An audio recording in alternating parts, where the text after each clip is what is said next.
Hello and welcome to From the Apps. My name is Karma and we're in the vehicle designer. Now, I'll be honest, this is the third time I'm trying to do this. What exactly I'm trying to do?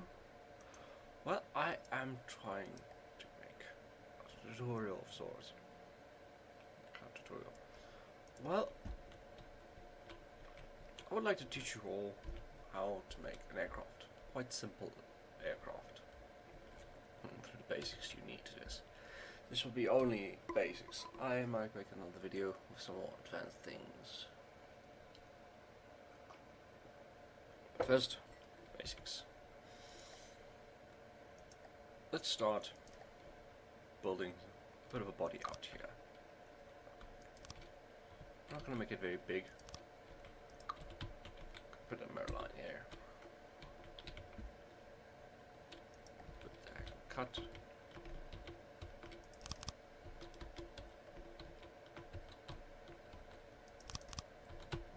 One line like that. No, gonna make it quite squarish.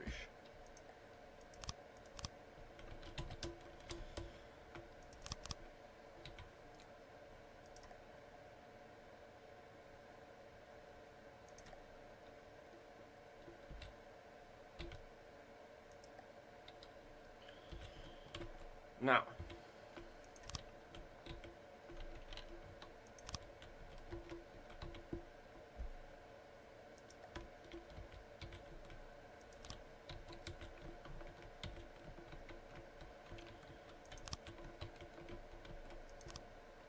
let's get on with this.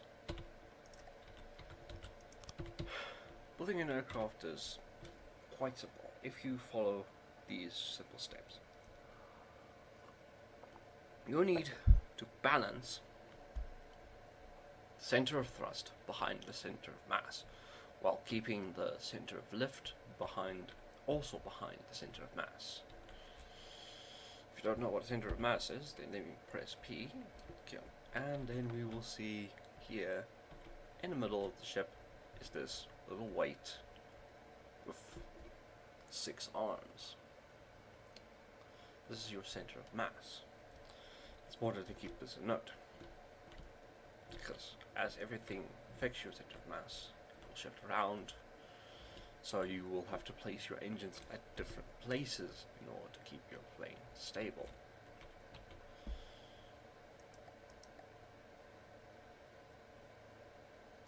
If we go now, important thing now to do is, of course, firstly I'll like to put in first before anything else is putting an engine to provide power for the plane. Crankshaft, single cylinder. I'm going to break these blocks away. I'm going to put 2 injectors.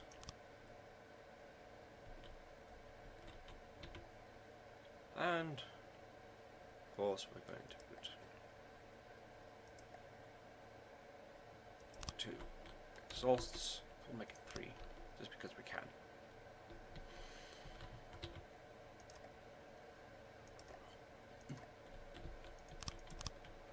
I'll get the shape a bit back. Right, we've got an engine with power. We also need fuel for said engine. So, process resources, fuel storage beam, storage tank. That's our fuel.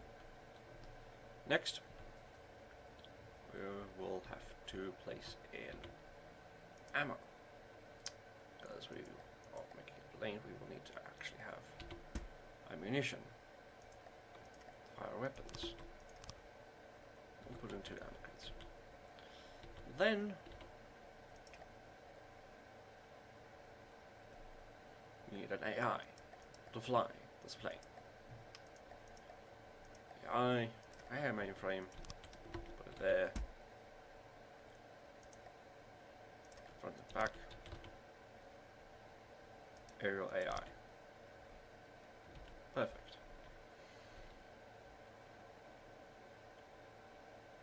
Then we'll need, of course, a weapon. we're gonna use this convenient hole.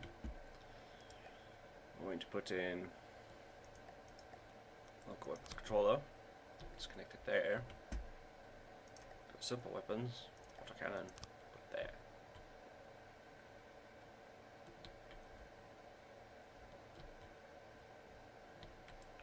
Right, and now we've got basically got the thing armed. We need to put the next important thing: wings. As you can see, our center of mass is here or here.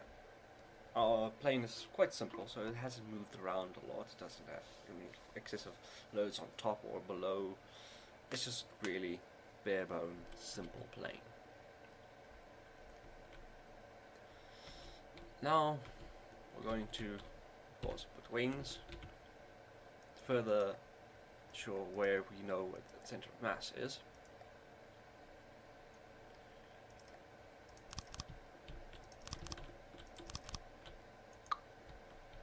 And of course, like I said, we're placing these around the rear, just behind the center of mass. Because we want when the plane is flying, these wings are generally going to create lift, which is an important thing for an aircraft, because lift is going to cause these wings to sort of push up the aircraft, push it up into the air when it is moving forwards. And this will make it a lot easier to fly. Because if you, say for example, just have thrusters on your aircraft, your plane will be just moving forward, but it will begin to drop out of the air, fall out of the sky. But the wings basically make that it constantly has a force pushing upwards or lifting the plane up, even though it is falling downwards, ensuring a level flight. My personal experience, just make wings as big as possible and try to imagine where the center of the lift would be. So example, these wings that I've made, center of lift would be around the middle line around here. You need to make sure that the center of lift is always right here. Unfortunately, we don't have any indicators that show us where the center of lift is, but we'll just have to, for the moment, use our imagination. I have to imagine the center of lift needs to be placed around here, here, here. It doesn't necessarily have to be right behind the center of mass, but it needs to be around in this area.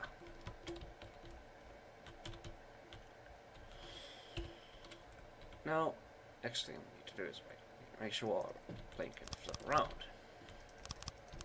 Because an important ability of a plane is to be able to roll. Because a lot of planes, they have better turn points when they can roll and then flip upwards into the direction they want to fly.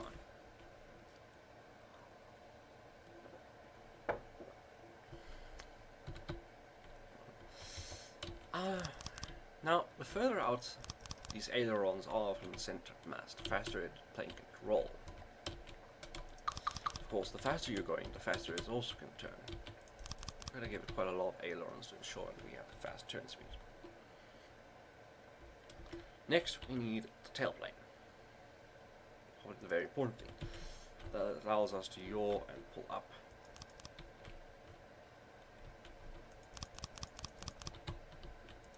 We're going to make this quite big, show a lot of maneuverability. That should be enough for the small aircraft. And then finally, we need to put engines. Now, we're going to check again where our center of mass is. As we can see, it is actually moved while we were placing these and those tailplanes. This is problematic, because it means our wings are now actually having their lift at the middle of the so we're going to not fix this by moving the wing, but we're going to place a whole bunch of extra wing. Just make sure the center of lift is roughly behind it.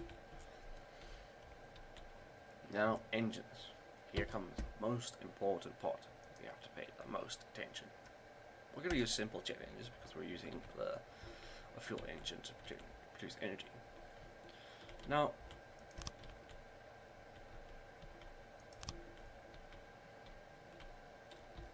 see, I've placed now 4 engines. This is because our center of mass is located between 2 blocks. I cannot place an engine directly behind the center of mass to produce thrust directly behind it. So instead, I've opted to place 2, one above and one below the center of mass. Effectively, our center of thrust would be now between these 2 blocks, and as well, I've mirrored it on the other side. So our center of thrust would be lying between these 2 blocks here, and I'm switching quickly between here on the back. Of course, now if I were to place engines here, our center of mass would shift downward. Our center of thrust would shift downwards. But it seems also the weight of the engines have also shifted our center of mass as well now. Well, what do you know? This is the thing you do need to be aware of when you're trying to make an aircraft. Is it's going to be a lot of faffing around getting it right. Now, as you might imagine, our center of thrust at the moment is a lot more below the center of mass because we've got 2 behind the center of mass, 2 above the center of mass, and 3 below the center of mass. So our center of thrust is going to be more below it, and this is going to have a bad effect on our aircraft because if you imagine these little arms on the weight cantilevers, and the center of thrust is pushing more on this little arm. It's not going to push the center of mass forward. It's going to start rotating the center of mass. And when your aircraft is not flying forward and it is rotating, it's not really going to survive very long. It's also going to be very difficult to fly. Same could be said if the majority of our thrust was behind, above the center of mass. It will start being rotated downwards, which would be even worse for an aircraft.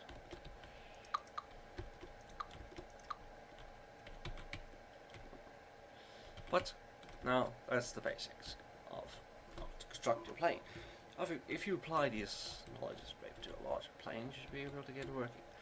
Next thing we need to do before we actually let this thing go, see if it actually flies, is to go to aerial movement algorithm and go through a bit of some of the things that need to be noted here. As you might know, we've got some things. Angle deviation before turn started. This means basically how much deviation there must be between it and target. So if the target was in the direction I'm looking now, the plane's direction is forwards. Now, it would have to turn faces. Now, you can at least, of course, leave this value high, let's say about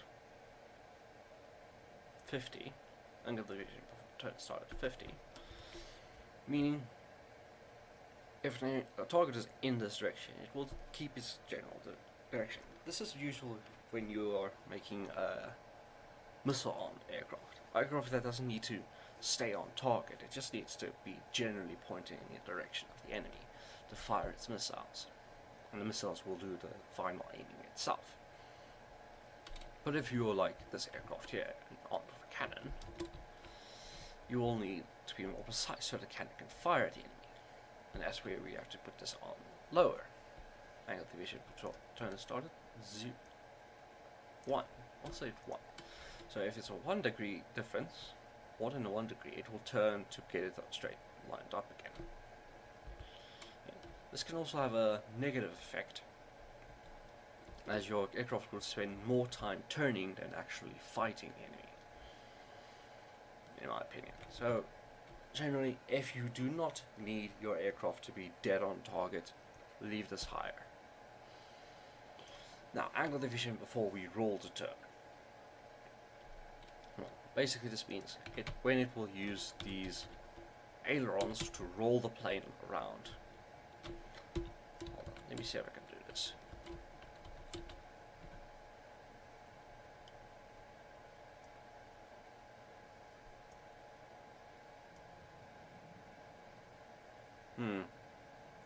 Okay, I can't really do it here.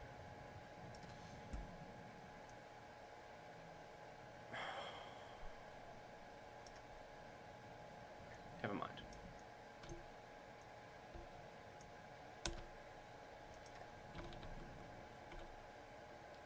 Now, back here. So our target is some distance away, out of the way. Then the aircraft will start to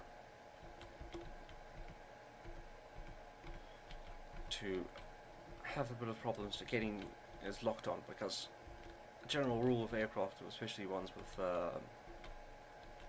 using tailplanes and ailerons, is it's going to have difficulty turning, simply just turning. So what it will do, it will start to roll to engage a target. What will happen then, it will start to roll onto its side, like so, like it is doing now. And then while doing that, it will start to pull up. And in this maneuver, it will be able to turn a lot faster. But this has also have a lot of negative effects on the plane. Because it is effectively now flying on its side, it's going to be, these wings are not going to be pushing it up. They are going to be pushing it to the side. And because it's not being pushed up, it's going to start falling out of the sky. So if it's quite low on the ground, you see it will start hitting the water as it is right now. It will be incapable of flying properly. It will most likely crash. It will drown. Of course, like all the robots really. Back here. Now, aerial movement AI.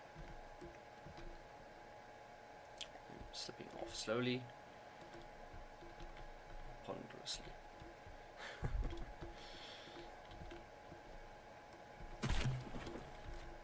I could have sworn I was on target there.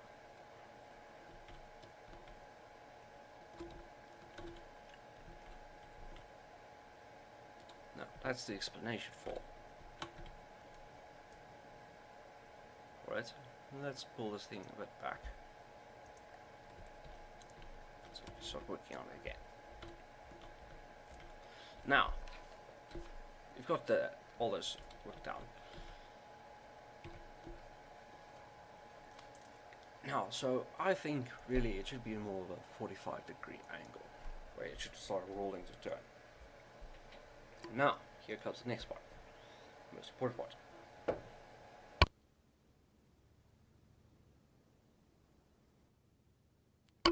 Most important part about rolling is in fact the most extreme roll they will facilitate. This basically means how far will they roll in whichever direction they need to turn. Generally, as it may say, the angle re-roll make this too high and you might end up in the water. Keep this too low and you might end up gaining a lot of altitude and turning slowly. Basically this means if you're not turning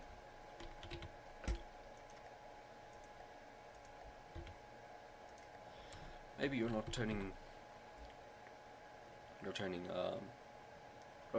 turning at a very fast speed, but if you take for a moment time using this block as an example now,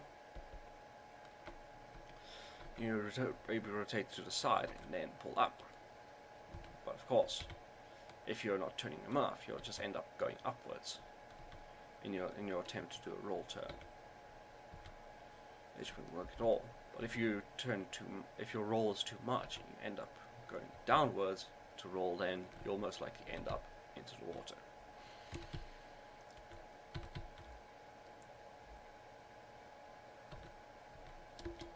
And that would be quite unfortunate. So, in my opinion, if your aircraft is going to be flying very high, then you can maybe increase this up.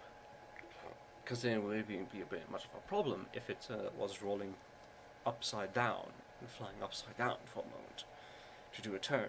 Because it won't fall into the water. But if it's quite low, and maybe a bomber or a torpedo bomber or a gunship, yeah, might be good to leave this a bit lower so this thing actually gains altitude instead of losing it. Right, cruising altitude. Now this is quite safe, self-explanatory. The altitude, well, the plane will be chilling around. You know, when nothing's happening, it's just flying, no combat, whatnot. Generally try to leave this at quite high. 210 is a good value. Minimum altitude. This is basically the minimum that the plane will ever go to. If it goes below this, it will just try to stop what it's doing and try and get to flying, getting altitude again. I like to leave this quite high sometimes, maybe like 52, 50. Because if it's not too close to the ground, to the water, it will say, oh no, I'm going to start crashing any moment now. If you have quite a large plane, then it's quite good to actually leave this a bit higher. If you have something that flies really fast, good to leave this also quite higher, but 50 is a good amount. There's also a fix when you're making a bomber, because if it's flying too high, if your minimum altitude is too high, then your bomber is never going to really hit its target, because dropping its bomb from a high altitude, they have a large chance to spread out.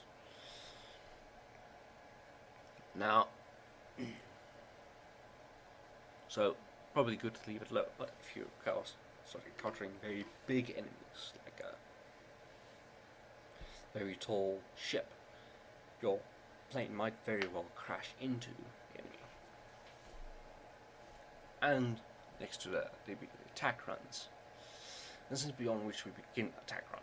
That's basically how far they are, will they start turning to engage an enemy.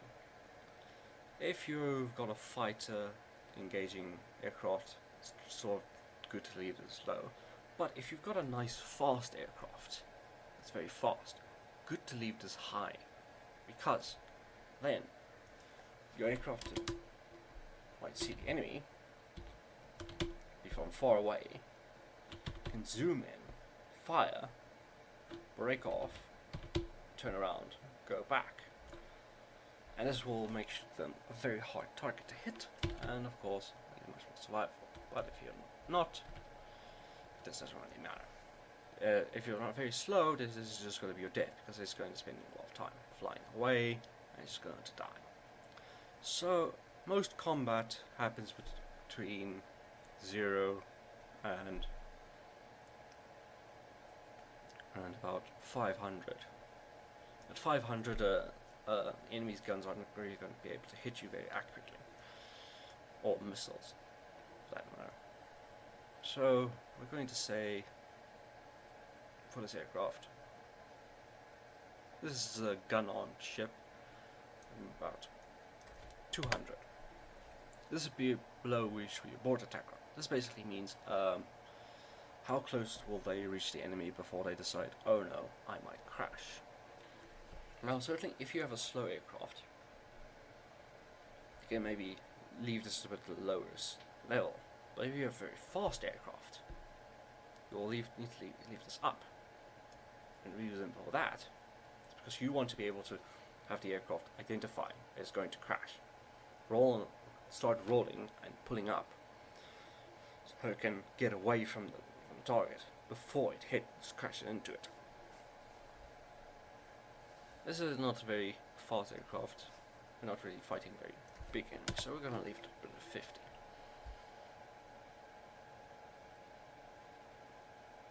It's sort of the default wall. Elapsed time before we force an attack. Now, this is a very important thing. Because say, your aircraft might have enough speed to, when it breaks off an attack, to run away at 200 meters, then turn around, fly back.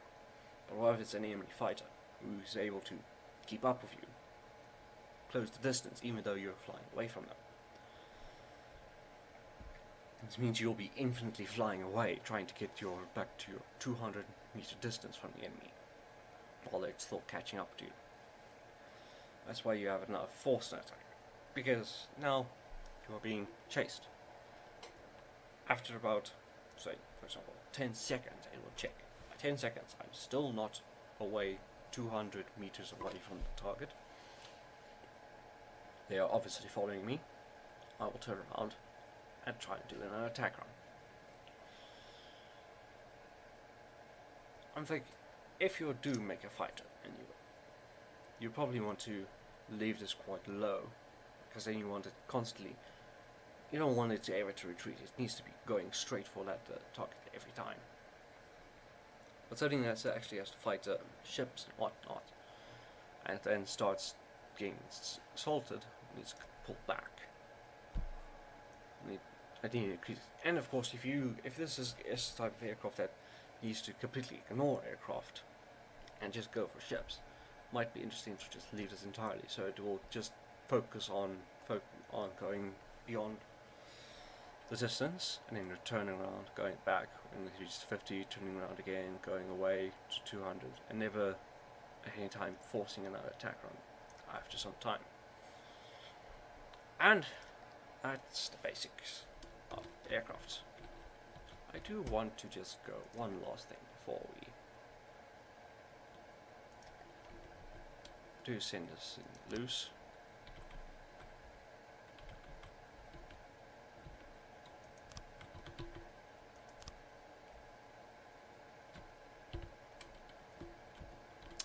That has moved us into mass.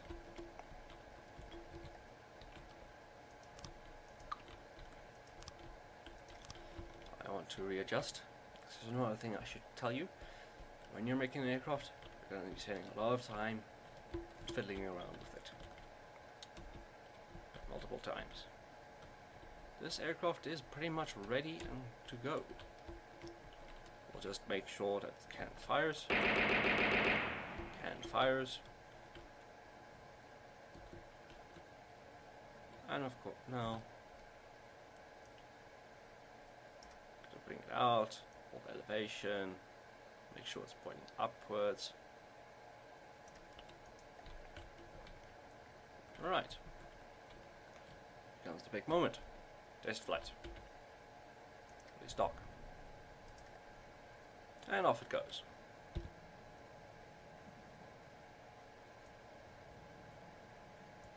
Quite a zippy little fighter, actually. And there you have it. Quite the size simples for you to make an aircraft that actually flies quite fast, quite simple. Of course, if you're building a very large aircraft, you might want to build big engines. It's going to be very heavy, and then put in jet engines and such. And you might want to consider then completely not putting it in a fuel engine and not normal jet engines, but actually use the more advanced jet controllers, the custom jet engine for your flights. Yeah, of course. I will place this basic aircraft onto from this forum. I will link to it in the description of the YouTube video. So if you do find yourself trouble thinking, maybe just a little toy example. Also, it's a nice little thing to keep around because it flies around happily, buzzing, keeps you inspired. That's, it is quite possible to make a very simple and very easy jet. My name is Mr. Karma. I hope you found this tutorial at least somewhat enlightening. I will, as soon as possible, create a more in-depth tutorial about more important things such as making your aircraft more adaptable fighting, turreted guns on a ship, missile defense, best block positions, and whatnot. Thank you very much for watching. Goodbye.